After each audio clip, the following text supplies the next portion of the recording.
Hi people, it's Mandy Lee from Lady and Pops, and I'm with Food 52 today to bring you something. I'm gonna use the word unique. I'm gonna show you a copycat version of a super famous Taiwanese dessert company called Meat Fresh, and they are famous for their grass jelly shaved ice dessert. So what is grass jelly, you ask? It usually comes in a can, okay? And it will say grass jelly. Let me get it out of the can so you can get a better look. Okay? So that's out of the can. So is this black jello? Okay? And when you smell it, it has a very, very unique fragrance. The best I could describe it is, think of it as a very intense tea. Okay, it has a slight bitterness in the background, but it has this very, very unique aroma or fragrance to it that, in my opinion, nothing can substitute it. You either get it or you don't. So I'm not even gonna try to explain to you what the hell this is. I'm gonna just show you how to do it, okay? Because I suspect that most of you guys do not have a shaved ice machine at home. So this is a super easy way and to make a very similar copycat version at home, which is to turn it into a granita, okay? So first, you put the whole can, one whole can, and my can is 530 grams. And then you add 2/3 of a cup of dark brown sugar. Find a good honey, okay? And then we're gonna add a 1/4 cup, which is 85 grams of honey. You need 2 cups of water. And once you have this, you're gonna blend it until it's completely smooth for like 1 minute on high. Now, once you have blended this super well, it's gonna become this kind of like coffee frappuccino looking thing. If you have made granita before, it's very straightforward. You get a shallow pan, but with like, deep enough to hold the entire content. Gonna pour this, and then the rest is super simple. You basically put this in the freezer, okay? And then every 2 hours or so, you go in there with a fork and then you fluff it up until the whole thing is frozen, okay? Maybe gonna take like a total of 6 hours or something, but it depends, okay? So I'm gonna show you, like after 2 hours, what it looks like. Then, the next thing you do while you wait for that thing to be frozen, oh, good news, everything in this recipe can be prepped like days and days and days ahead of time, okay? So, you have your second can of grass jelly. Usually I just get a mandolin or something with like these like super fine teeth. You set this thing on top of a bowl, right? And you just shave away. So you just like gently, careful not to hurt your fingers, okay? Just like, basically you just, like you're shaving anything, right? You're just pushing it through those little tiny teeth. In the end, you can see that you would have like only a little tiny scrap left. And when you feel like, you can feel the teeth of the shaver on your palm, stop, okay? Like just toss these little scraps in. It's not worth getting hurt. What is this gonna look like is basically you're gonna have these really, really micro thin strands, okay? Of grass jelly. And I just really prefer this texture much, much better than cubed. So, but it's totally up to you. The grass jelly granita has been in the freezer for like a couple hours, and at this point you will have these like frozen parts along the edges, but the whole thing is still pretty fluid, okay? So what you do is you use a fork and you just basically rough it up, okay? You pull the sides to the center, you mix it up,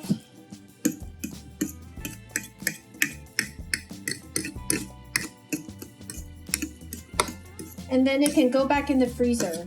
And then basically you repeat this process every couple hours until the whole thing is basically frozen into like chunky granitas. It's the third time that I'm flooding this up, and it's obviously already a lot more frozen than before, but it's probably gonna need another 2 to 4 hours to be completely done. This is what it looks like after it's been in the freezer overnight, okay? Overnight you're gonna get these like big solid chunks, no problem. It's very easy to just like insert your forks in it and then just like twist and turn and just like break it up into these like big chunks of ice like that.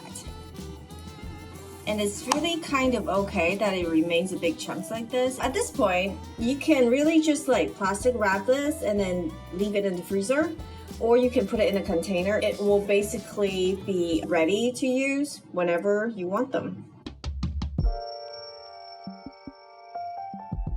Now that you know how to make the grass jelly granita part of the dessert, which is the foundation, let's talk about toppings, okay? Remember, I am only showing you the classic combination, kind of like their signature combination, but there are tons of different toppings that you can put on this grass jelly shaved ice dessert. If you want that classic combo, there's really not a substitute for taro. It has a very unique flavor, and the closest I could describe it is a much milder ube. The taro is usually pretty big, okay? But it's gonna be turned into 2 parts, okay?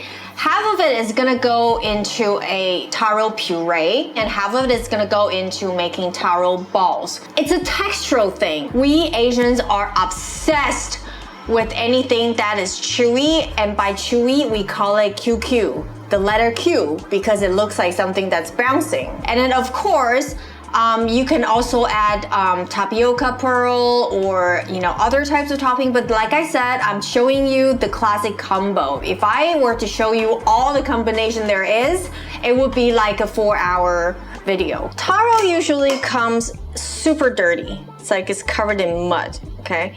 That's normal. There's nothing wrong with your taro, okay? So what we do is we're gonna cut off the 2 ends. And make sure that you have a heavy-duty knife. It's just gonna make it a lot easier. Don't worry about the dirt getting onto the taro. We're gonna wash it later, okay? So you just shave it. You cut off the ends and then you let it stand upright, and then you just use your knife to basically cut off the skin. And actually, there are mini taros. Don't use those, okay? Those are very, very different. Like I find like this taro, at the end of the taro is a little bit dried out, so I'm actually gonna cut that end off as well, okay? Now, once you have cut the whole thing, now just wash it, okay? And wash the board too. So now once you've rinsed the taro clean, I'm gonna hack it open. This is what a typical taro look like, okay? It's white and starchy, and it has these like purple strands running throughout, okay? And how to tell a good taro from a bad taro is that the more of these like purpley thing you got inside, the better. Here I have a very large cheesecloth, and then I'm gonna cut these taros into little pieces, and then I'm going to put them into that cheesecloth. And I cut like 1 centimeter thick slice, okay? You don't want big chunks because you want these to cook fast and easily and evenly, okay? And then I just dump my taro, cut taro in the middle of the cheesecloth. And then I just tie it up.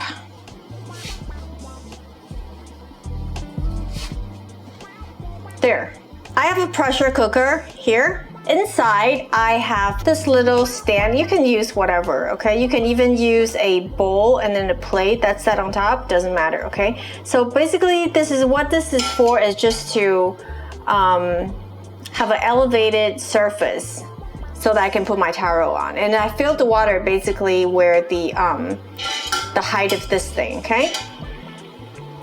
And then you put your cheesecloth inside, and then you close the lid of your pressure cooker. Every pressure cooker is different, so go according to your pressure cooker, and then you basically cook it, once it's pressurized, you cook it for 10 minutes, and then you let the pressure release naturally. If you have a normal steamer, you can steam these on high heat for about 30 minutes. Or if you want to cook in the microwave, what you can do is you can just basically put this whole thing in the microwave, and then you microwave it on high power and for 2 minutes interval, okay?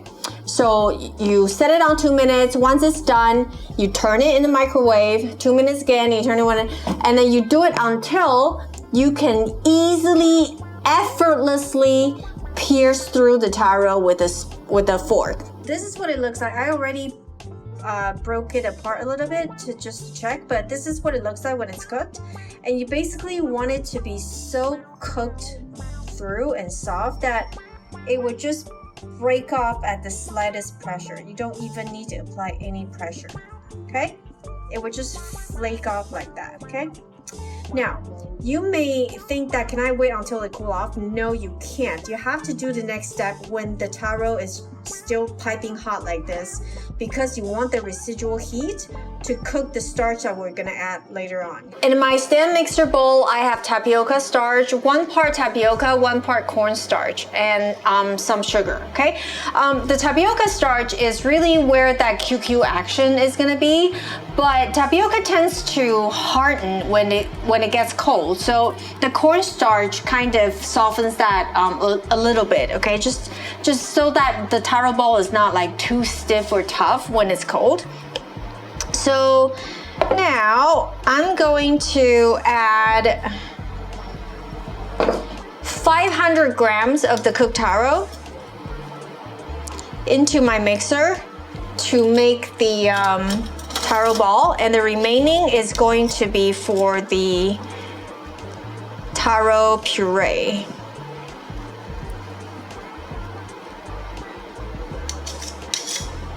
Again, you want to do this when the taro is still piping hot, because you want to partially cook those starch.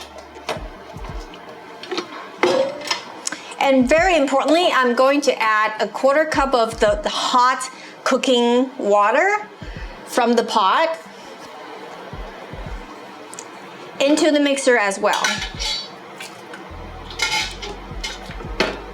I'm probably gonna need up to 6 tablespoons, but I'm gonna add a 1/4 cup first. And then you just start mixing. And you're gonna wanna scrape the sides and bottom real good so that everything is getting incorporated evenly. See, you're essentially kind of making a gnocchi, isn't it? Because it's a root vegetable cooked and it's mixed with some kind of carbohydrate. In this, in the gnocchi's case, it's wheat flour, but in this case, it's gonna be starch, tapioca and cornstarch. But the texture is nothing like an Italian gnocchi. Italian gnocchi is very soft, or like supposed to be like pillowy. This is not. This is, like I said, this is the quintessential QQ part of the entire component. So this is the consistency that your dough should be at. It's like a really soft, well, it's not really soft. It's kind of a sturdy dough. Just try to knead this in your hand a little bit. You shouldn't have any cracks on the surface, okay? It shouldn't be so dry that it's starting to leave cracks. It should be like a soft Play-Doh texture, okay? And when you're kneading it, it's going to feel a little bit tacky on your finger, okay? So now that's done. And the rest is pretty simple. I'm gonna show you how to shape these. We're going to roll them into a long strip and then cut them into little nuggets. So what I do is, usually I have just a little bit dusting, very, very light dusting of tapioca starch. And I take about like a quarter of the dough out. Okay. And I'm gonna knead it on the counter just a bit.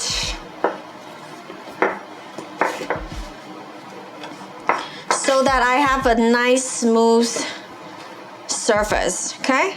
And then I'm going to roll it into a long strip. So there, once I have a long strip like this, I'm going to cut it in half.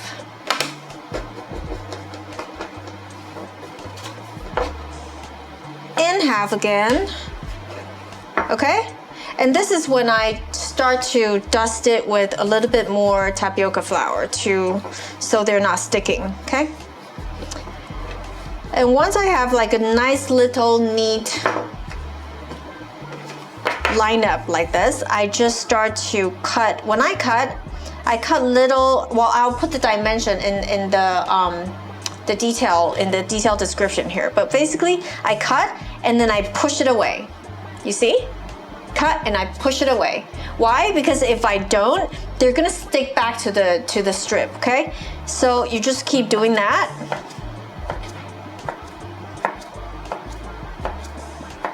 So what you're gonna end up with is these little tiny, slightly cylinder long nuggets. Once you're done with all of it, just repeat the process and you're done all of it. Stick this in the freezer, and then once they are frozen, you can transfer into a Ziploc bag and it will basically stay in the freezer, I don't know, up to like 3, 4, 6 months, okay? For whenever you need it, okay? So very simple, right? Now, all we have left to do is the taro puree. So in this huge bowl, I put the remaining taro in, and I have half and half, which is basically half heavy cream and half milk, and then some sugar. And I'm going to add just a slight pinch of salt in there. And this is not typical, but it's just kind of my little formula here. I'm going to add a 1/4 cup of maple syrup as well. I find that the flavor of maple syrup works quite well with the taro. You can do this in a food processor, or I usually do it with a handheld immersion blender. What I'm gonna do right now is basically all the mashed potato recipes tell you not to do, which is I'm going to blend the mashed taro, okay?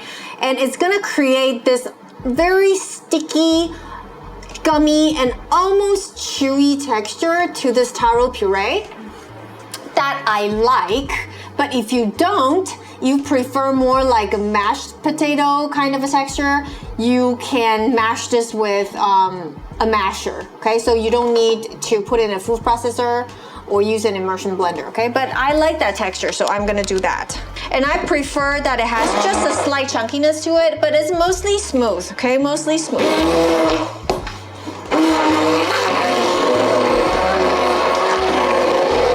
The texture you can see here is quite runny. It's not really like a mashed potato, and that's kind of depending on your preference. Some people like it runny, some people like it more condensed or more dense, more like a mashed potato texture. It's totally up to you, and there's so many different shops, dessert shops in Taiwan making a whole range of different textured taro puree. So it's really up to you. So if you like it denser, reduce the half and half. If you like it runny, stick with the recipe, because that's how I like it. But anyway, so once you're done with this, you can put it in a container, put it in the fridge. It will stay in its optimal texture for like 3 days. After that, it's gonna lose that stickiness, but it's still okay. So you can still eat it, maybe like keep it in the fridge for like up to 1 week, I would say. process of making sweet potato or yam balls is fairly similar to the taro one, except it's actually easier because you can cook sweet potato or yam in water because it doesn't tend to disintegrate into the cooking water. So when you are buying sweet potato or yam, try to look for these ones that are darker in color, that's more red than yellow. It's just an aesthetic issue, but you know, if you can only find yellow ones, that's fine too, okay? So here I have them chopped in small pieces, and I'm going to basically start with cold water, and I'm going to bring it to a boil, and I'm going to cook them until I can effortlessly insert a fork in them. So as I'm cooking the sweet potato and yam, I'm going to measure out my starch first, okay? Tapioca and cornstarch. So it's exactly the same process. And I'm just gonna wait for the sweet potato to cook. The yam have been boiling for about 15 minutes. So it basically, when I try to insert a fork in the middle, I shouldn't have any difficulty. It should just go through effortlessly. That's how soft, and it would just like break off like that, okay? So that's how soft you want them to be. And again, same thing, you want to mix the yam balls with the starch, which is already in the machine, when it's still piping hot, because you want that residual heat to sort of partially cook the starch. And because the yam is cooking in water, it's gonna absorb some liquid. So I'm going to actually not add the boiling water right away. I'm gonna take a look at the consistency of the dough first before I add any more liquid. So this is what you're gonna kind of be looking at, you know, once it's like kind of roughly incorporated, and then I can tell that it's still a little bit dry, so I'm gonna add a quarter cup of that cooking liquid.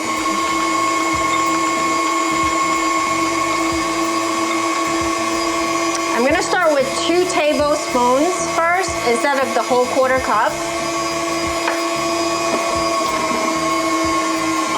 And I actually think that 2 tablespoons would be enough.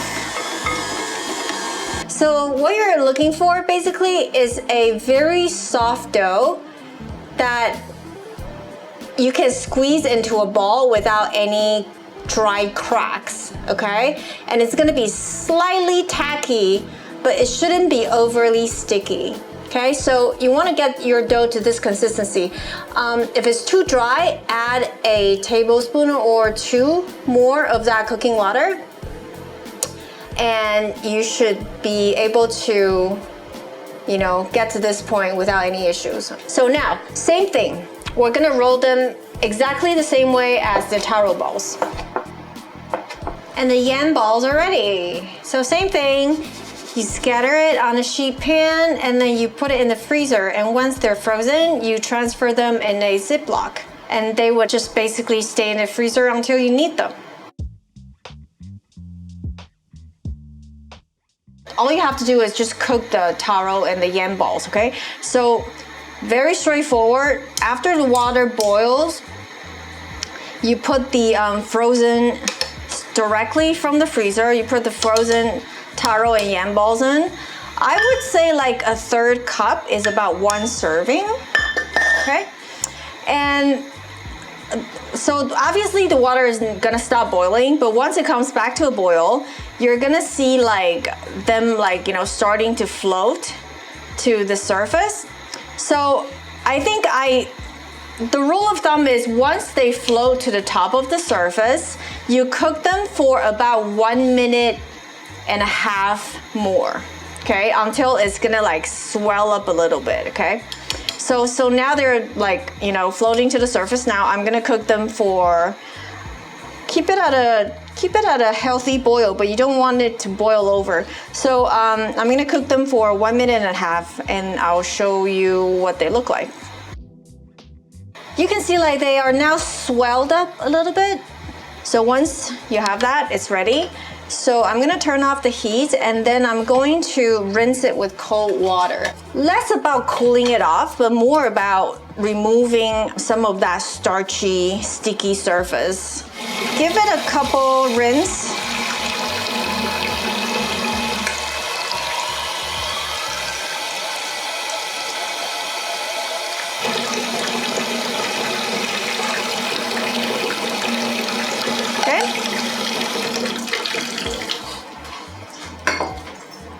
And then you transfer it to a bowl.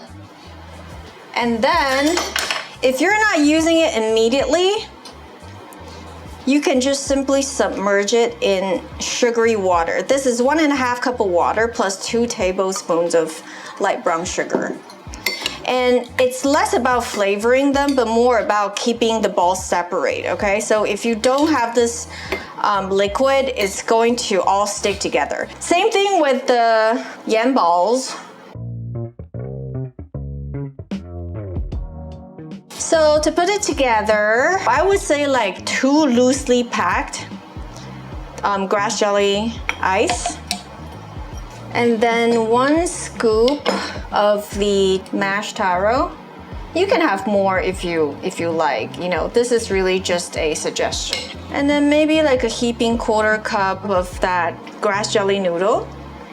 And then the balls you just cooked.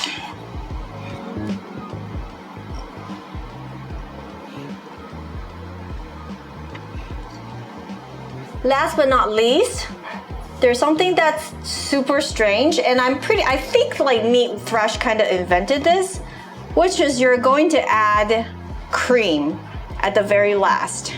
So there you have it.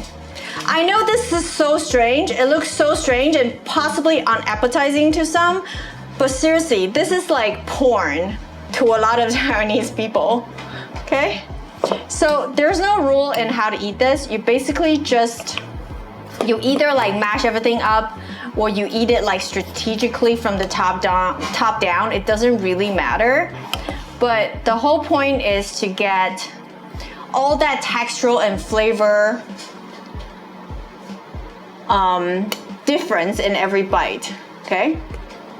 So.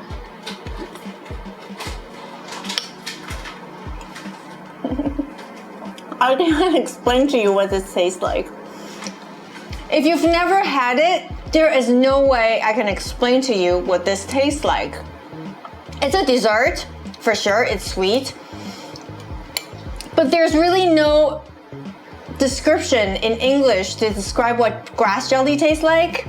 If you're curious about what this is, make it and let me know what you think. But if you are already a fan of Meat Fresh, you're welcome, because if you don't have one near you, I know it's a scratch that some of us are like desperately to, I mean, it's an itch that some of us are desperately to scratch, and I am so glad that I kind of have my copycat version at home, because whenever I feel like it, I can make it.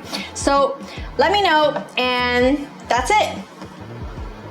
Bye.